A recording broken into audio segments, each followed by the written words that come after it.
noches. Nosotros somos los alumnos de la Universidad Intercontinental. Somos alumnos de la carrera de Derecho. Estamos cursando el tercer año y nuestro grupo está integrado por David Allende, Noelia Yegros, Dionisio Ibáñez y Noelia Cañete. El tema que hoy les vamos a tratar es sobre los derechos procesales. Si bien sabemos, el derecho procesal es un conjunto de normas que regula el proceso judicial, donde se puede estudiar lo que es el proceso, el desarrollo y el efecto que estas causan. Vamos a hablar sobre el artículo 17 que habla de los derechos procesales, donde podemos mencionar que en el inciso primero habla sobre que sea presumida su inocencia. Bueno, este artículo habla de que la persona que está siendo procesada tiene el derecho, o la persona tiene el derecho de que sea juzgada por un tribunal competente. Ese tribunal tiene que ser imparcial y la persona que está siendo encausada o procesada no se le puede prejuzgar antes de que la persona tenga una sentencia firme. Un ejemplo que puedo dar es que el ciudadano o la persona que está teniendo un proceso, la policía en el momento, ni por más que sea un acto ilícito cometido, puede tomarse las declaraciones sin previa aviso de un abogado para que ese proceso pueda tener validez.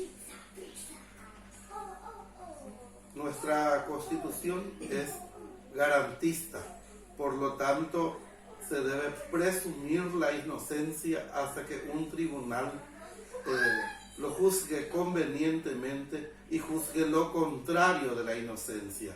Pero la carga está en la fiscalía, es la que lleva la carga de probar en un juicio que esa persona no es inocente y es culpable. Pero el juez tiene la obligación de juzgar ese acto. Pero mientras tanto se presume su inocencia teniendo en cuenta que no se puede prejuzgarlo y menos condenarlo fuera de tiempo.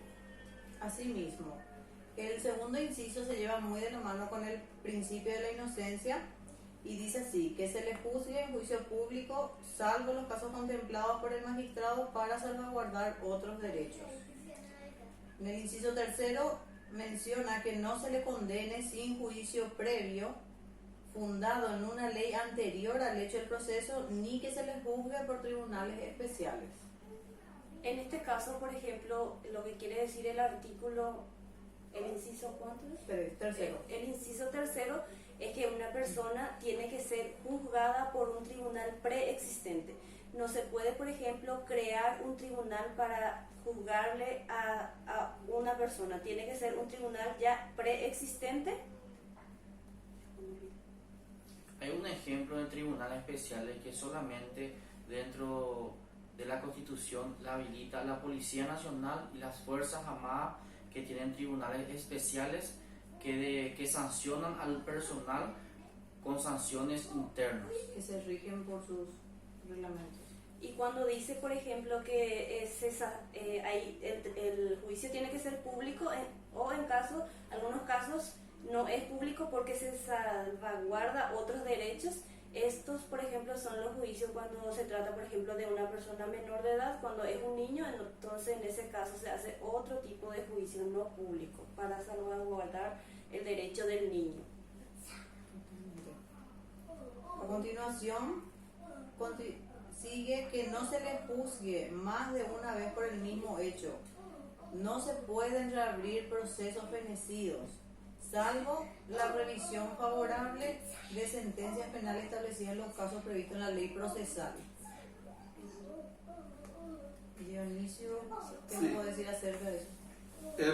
El caso de cuestiones juzgadas son ya cuestiones que ya tuvo litigio ya un juez tomó ya la determinación, ya tuvo sentencia definitiva, firme y ejecutoriada. Por lo tanto, no se puede reabrir esos procesos fenecidos. Que el tribunal sea imparcial, que se le pueda juzgar con una ley anterior, significa que las leyes no son retroactivas, salvo caso que sea más favorable al encausado o condenado, pero eso es caso muy especial en las leyes penales. Nosotros necesitamos que el juzgador aplique la norma que está vigente y que esa persona que va a ser enjuiciada sea llevada a juicio por una ley anterior a sus crímenes que haya cometido. Por lo tanto, necesitamos con mucha solvencia llevar un juicio donde el juzgador tenga el manejo de esa norma legal anterior al hecho ilícito. Entonces podemos mencionar que se puede reabrir entonces un caso ya sentenciado, digamos, en el caso de que le favorezca al encausado. Por ejemplo, cuando una persona es juzgado a 20 años de prisión y sale una nueva ley en donde la pena máxima es de 10 años. En ese caso se puede reabrir para favorecerle al condenado. Al condenado. Sí, se puede. Si es favorable siempre al condenado. El inciso quinto habla de que se defienda por sí misma o sea asistida por defensores de su elección. ¿Qué significa defenderse por sí misma? Eso pasa cuando el encausado o el procesado es abogado, tiene matrícula, porque para presentar un escrito o para que el tribunal acepte un escrito tiene que estar firmado por un abogado. Si una persona es abogado, entonces puede representarse a sí mismo ante la justicia. Y si yo no soy abogada, ¿no puedo defenderme? No, siempre tiene que ser bajo patrocinio de un abogado.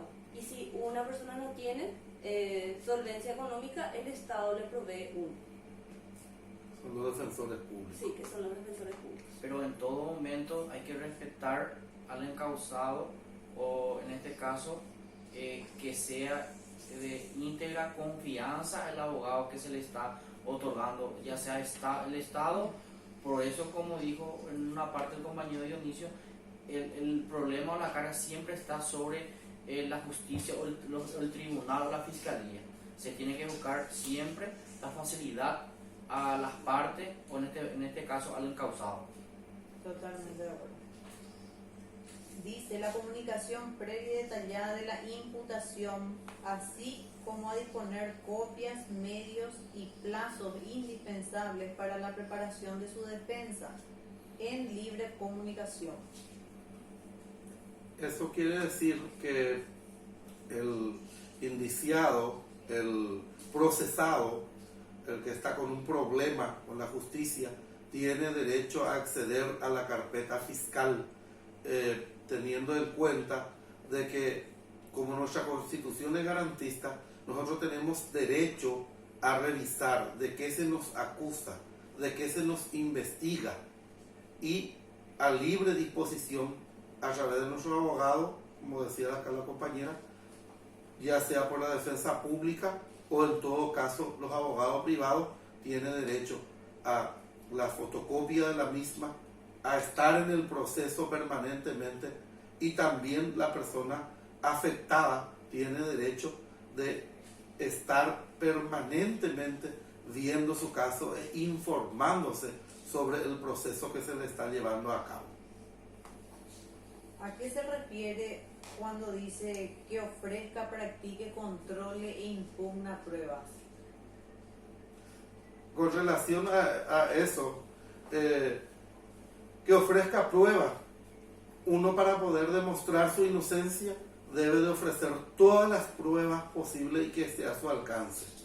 Y con relación a impugnación de las pruebas, en este caso tenés que impugnar cuando uno es afectado por una investigación, tiene que impugnar o tratar por todos los medios de anular las pruebas que consigue la fiscalía.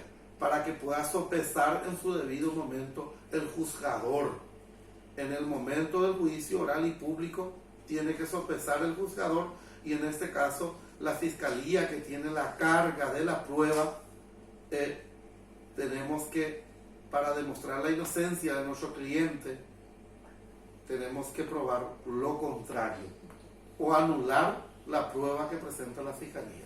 Un ejemplo en eso son los videos que de repente en un caso se presenta una de las partes para prueba. Si es un tema de homicidio o acoso, siempre esos videos tienen que tener una autorización de la fiscalía para que sea prueba.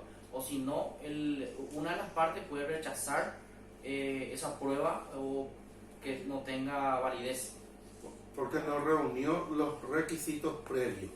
Entonces, al no reunir los requisitos previos, se solicita la nulidad de esas pruebas en un juicio. Entonces, a ese ejemplo se ajusta el inciso 9, que dice que no se le opongan pruebas obtenidas o actuaciones producidas en violación de las normas jurídicas. Así mismo. Sí. Muchas veces se violan como el derecho a la intimidad Sí. para obtener pruebas, y esas son inválidas entonces por violar otras normas. Por lo general, en esas cuestiones de la intimidad es muy difícil para probar, salvo que la justicia te autorice previamente para poder tener grabaciones, video y otros medios de pruebas intelectuales de hoy día. Entonces tenemos que tener la autorización. Si no existe la autorización, se puede invalidar esas pruebas. Así mismo. Y por último, el último inciso habla de la indemnización por el Estado en caso de condena o por error judicial. Eso, por ejemplo, habla cuando la persona fue condenada por un caso y después mismo se prueban que fue errónea la condena, entonces la persona puede acudir al Estado para una indemnización. Entonces, cuando se descubre que él es inocente, Que él es inocente o que estuvo preso, por ejemplo, por mucho tiempo, entonces el Estado tiene que indemnizarle a la persona reparar los daños. los daños. Generalmente estos casos, compañeras y profesoras, ocurren con las víctimas de la dictadura, y sus casos tienen que recurrir en la Corte Interamericana de Derechos Humanos con asiento en San José de Costa Rica, porque Paraguay es signatario de esos acuerdos y tratados internacionales que se firmó, que son llamados Pacto de San José de Costa Rica, que son los derechos humanos universales, la cual se aprobó con la Ley 1/1989, y posterior a eso, en el año 1992, se aprobó nuestra nueva Constitución garantista en base a lo que establecía el Pacto de San José de Costa Rica, que esta noche estamos desarrollando, que son los derechos procesales de un ciudadano paraguayo establecido en nuestra Constitución Nacional, que es la Ley Madre o la Carta Magna que tenemos todos los paraguayos desde la apertura democrática. Así mismo. Y con esto damos por terminado nuestra defensa, nuestro debate. Muchas gracias.